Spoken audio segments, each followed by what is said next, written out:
नमस्कार, मैं विद्या वर्मा, न्यूज सच की खोज से।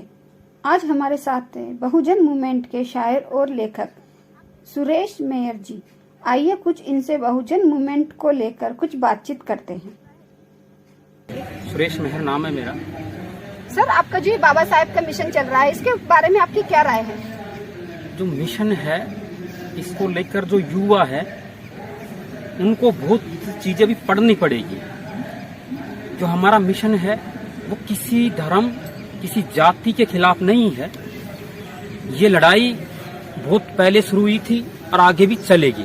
मैं एक शेर से शुरुआत करता हूँ कि जो जात पात के नाम पर हमें जख्म दिए हैं, इन जख्मों के निशान मिटाने हैं। कि जो जात पात के नाम पर हमें जख्म दिए हैं, इन जख्मों के निशान मिटाने हैं और बाकी लड़ाई बाद में, हमें पहले अपने अधिकार बचाने हैं। सर, कौन है जो आपको इस तरह के जख्म दे रहे हैं? ये जो मनुवादी व्यवस्था थी, इन लोगों ने शुरू से जात पात के नाम पर हमें जख्म दिए हैं, हमें व्यवस्था से दूर रखा है, हमें दबा कर रखा है। तो उनके निशान मिटाने हैं कि मतलब जो ये ऊंच नीच ये है भेदभाव, इनको मिटाना है। ठीक है, तो लोग मिशन क्या है? पहली चीज बाबा साहब ने कहा था कि आप रोटी से जरूरी आपके लिए आपके अधिकार है, क्योंकि रोटी बिगर तो आप कुछ दिन जी सकते हो। अगर आज अधिकार खत्म हो गए तो उसी वक्त आप गुलाम बन जाओगे। अधिकारों से बड़ा कुछ नहीं है, अधिकारों से बड़ा ना कोई धर्म है, अधिकारों से बड़ा कुछ भी नहीं है। सबसे बड़ा अधिकार है। और बाबा साहब ने कहा था कि आपको अपने अधिकार बचाने के लिए किसी भी हद तक जाना पड़े आप जाइए, लेकिन आपको आपके अधिकार बचाने हैं। क्योंकि अगर मेरा अधिकार रहेगा तो मैं कल बोलूंगा, मेरा अधिकार रहेगा तो मैं न्याय के लिए लड़ूंगा, मेरा अधिकार रहेगा तो मैं नौकरी कर पाऊंगा, मेरा अधिकार रहेगा तो मुझे न्याय मिलेगा। तो तीन चीज है। सबसे पहले अधिकार बचाना, दूसरी चीज हमें सत्ता में आना, तीसरी चीज है जो मनुवादी व्यवस्था है इस, और जो भेदभाव और ये जो जिसे हम पाखंडवाद कहते हैं, इसको खत्म करना।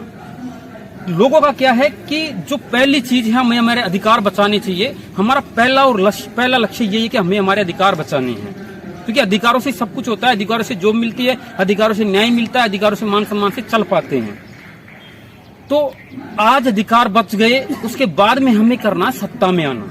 तो ये काम जो अधिकार बचाने के साथ साथ में हम सत्ता का काम कर सकते हैं। सत्ता में आप अपने अधिकार किस तरह से बचाओगे और क्या उसके बारे में क्या सोच रखा है आप लोगों ने? जो अधिकार बचाने हैं, मैं बताता हूँ आपको। तीन चीज सुन लीजिए मेरे पहले, फिर वो बाद की बात है कि हमें जो अधिकार हम बचा रहे हैं, जैसे कि अभी ओबीसी के 27% आरक्षण है, उसको लेकर सभी ने लड़ाई लड़ी। बहुजन समाज ने वो 27% नीट में कोटा लागू कर दिया। तो ये अधिकार बचे ना हमारे, कि सड़कों पर आए, सभी संगठन आए, सभी आए और वो अधिकार हमारे बचे। अगर ये आज अधिकार नहीं बचा पाते तो क्या कल ओबीसी समाज के युवा हैं, लड़के लड़कियां हैं, वो नीट में प्रवेश नहीं पाते ना। तो हम इस लड़ाई के साथ साथ हमें सत्ता की लड़ाई भी लड़नी है, क्योंकि सत्ता में आना हमारा दूसरा लक्ष्य है। सत्ता में आकर हम हमारे लोगों के लिए नीतियां बना सकते हैं, क्योंकि ये देश है जो जब बाबा साहब ने संविधान लिखा था तब ही जात पात भेदभाव खत्म कर दिया था, समानता की सारे पक्ष रखे थे, समानता के सब पॉइंट रखे थे, और वहां हमको आरक्षण भी दिया गया था। लेकिन क्या कारण है कि आज तक आरक्षण तो हमें मिला है, लेकिन उसका लाभ नहीं मिला। हम देश की व्यवस्था में नहीं आ पाए। क्यों नहीं आ पाए? क्योंकि सत्ता हमारी नहीं थी, नीतियां तय करने वाले लोग हमारे नहीं थे। तो इसका ये सबसे बड़ा कारण था। तो सत्ता में हमें इसलिए आना पड़ेगा कि हम हमारे लोगों के लिए नीतियां बना सके। जो हमारे लोग व्यवस्था से दूर रहे हैं, आज भी हमारे लोग एक वक्त की रोटी के लिए तरस रहे हैं, उन लोगों को जो वास्तविक योजना बनाकर उनको लाभ पहुंचा सके, क्योंकि सत्ता ही तय करती है। और हम किसी एक समाज की लड़ाई नहीं लड़ रहे, हम समूचे भारत की लड़ाई लड़ रहे हैं। और जो सारा समाज है, क्योंकि हम जब बहुजन समाज सत्ता में आएगा तो सबकी बात करता है, लेकिन सबके साथ साथ वो विशेष ध्यान इस पर करता है कि जो सदियों से जिन लोगों को दबा कर रखा है, जिनके अधिकार छीने हैं, जिनका हक किसी दूसरे ने खाया है, जैसे कि अभी 69,000 शिक्षक भर्ती में ओबीसी के जो आरक्षण में घपला करके वो जनरल वालों को दी जा रही है। तो आरक्षण तो हमें मिला है, लेकिन उसका लाभ प्रॉपर हमें नहीं मिला। ठीक है, नीतियां उनकी थी, सत्ता उनकी थी। अब तीसरी बात आती है पाखंडवाद को खत्म करना। हमारे लोग क्या है, पता नहीं कौन से मिशन को पढ़ते हैं, कौन सी किताब को पढ़ते हैं। पहले हमें बात करनी चाहिए अधिकारों पर, दूसरी बात करनी चाहिए सत्ता पर, लेकिन लोग किस पर बात करते हैं? सीधा पाखंडवाद पर, उस पर। भाई किसी के भगवान को गाली देने से आपके अधिकार बच जाएंगे? नहीं बचेंगे। किसी समाज को नीचा दिखाने से आपके अधिकार बच जाएंगे? नहीं बचेंगे। आपको तो अगर अधिकार बचाने तो नीति के ऊपर काम करना पड़ेगा, जैसे हमारे महापुरुषों ने किया है। पाखंडवाद को आज नहीं 2 साल बाद में खत्म कर देंगे, पाखंडवाद को कभी आगे भी खत्म करेंगे, कर रहे हैं, धीरे धीरे हो जाएगा। लेकिन अधिकार बचाना बहुत जरूरी है, सत्ता में आना बहुत जरूरी है।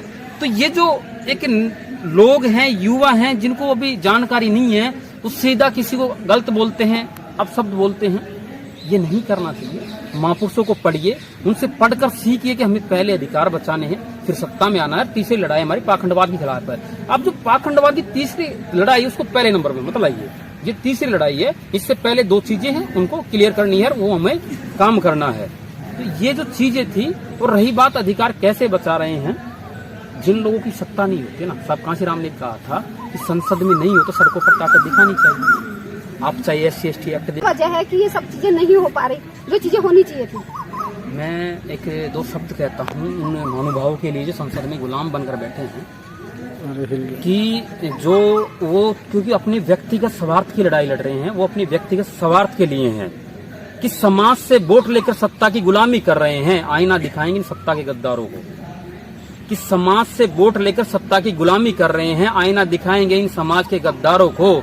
और सियासत किसी गलतफहमी में ना रहे, कि सियासत किसी गलतफहमी में ना रहे। बहुजन युवा जाग चुका है, छीन कर लेंगे अपने अधिकारों को।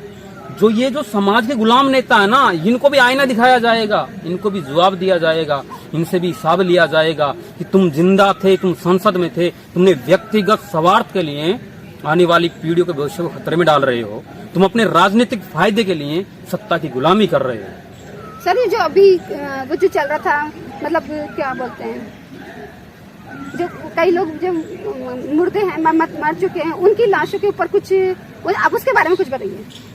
वो देखो, एक समाज होता है, ठीक है, एक समाज में समाज के बड़े लोग तय करते हैं नीतियां, जैसे सरकार में जो सचिव तय करते हैं, उस तरह अब उन लड़कों से कहा गया कि आप जो दलित समाज के लोगों को दफनाया गया है, उन पे जाकर लाठियां डंडे बरसाइए, बारिश हो जाएगी, ये उनको बताया गया।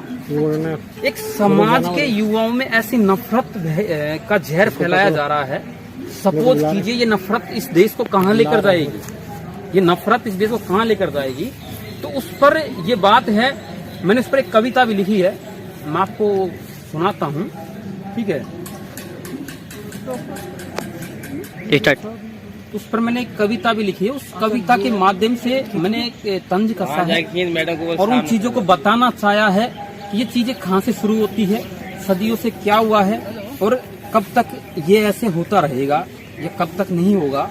तो ये जो मैंने कविता है चंद लाइनों की, ये मैं सुनाता हूँ कि मेरे शब्द तुम्हें कड़े लगेंगे। क्योंकि अगर हम समानता की बात करते हैं तो ये जो यहाँ की हुक्मरान है उन्हें बुरे लगते हैं, जो यहाँ का सामंतवादी सोच के जो लोग उन्हें बुरे लगते हैं कि मेरे शब्द तुम्हें कड़े लगेंगे। मुझे पानी पी पी कर कोसने वालों मेरे हौसले तुम्हें बड़े मिलेंगे। मुझे पानी पी पी कर कोसने वालों मेरे हौसले तुम्हें बड़े लगेंगे। और जो हिंदू धर्म वाले समानता की बात करते हैं, ये जो हिंदू धर्म वाले समानता की बात करते हैं, इन सबके पांव जातिवाद के दलदल में गड़े मिलेंगे। इन सबके पांव जातिवाद के दलदल में गड़े मिलेंगे। और मैं किसी के पक्ष विपक्ष में नहीं हूं, पर मुर्दों का तो सभी सम्मान करते हैं। कि मैं किसी के पक्ष विपक्ष में नहीं हूं, पर मुर्दों का तो सभी धर्म में सम्मान करते हैं। और क्या ये हिंदू धर्म की संस्कृति है जो जातिवादी कीड़े हमारे लोगों को सौ का भी अपमान करते हैं?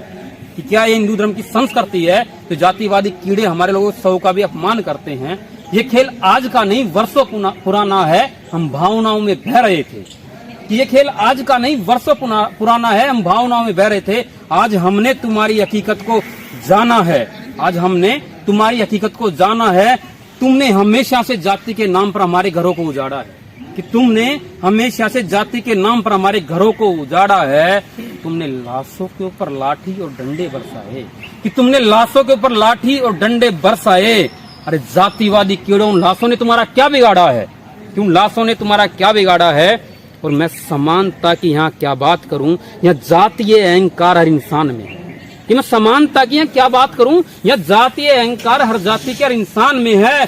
और इन सभी घटनाओं में हिंदू समाज इसलिए दोषी है। इन सभी घटनाओं में हिंदू समाज इसलिए दोषी है क्योंकि वो खामोश है। इसका मतलब हिंदू समाज अपराधियों के पक्ष में। तो सुरेश, आप उसके बारे में कुछ कहेंगे? देखो हर रोज या महीने में 2 महीने में घटनाएं आती रहती है कि मूछें रखने पर किसी को मार दिया जाता है और या फिर कोई और घटनाएं आ जाती है। तो भारत में लोकतंत्र है, लोकतंत्र में प्रत्येक व्यक्ति को मूछें रखने का अधिकार है। सर ये चीजें अपनी खुद की है, अपनी मर्जी है, कोई कुछ कैसे भी रहे, इसमें तो किसी की वो नहीं होना चाहिए इसके अंदर। तो फिर इसमें वो क्यों करते हैं इस तरह? लेकिन सामंतवादी लोग हैं जिनके अंदर जातिवाद की सोच है, वो लोग ये देखते हैं ना आज भी कि ये लोग मूछें कैसे रख सकते हैं। ठीक है, जो लोग हमेशा से इनको दबा कर रखा है, हमारे बरोबर में कैसे बैठ सकते हैं। मैं कुछ कहना चाहती हूँ, अगर ऐसी बात है कि वो वही लोग मूछें रख सकते हैं तो उन्हीं के मूछें आनी चाहिए थी और लोगों के आनी भी नहीं चाहिए थी। ये चीज होनी चाहिए थी ना।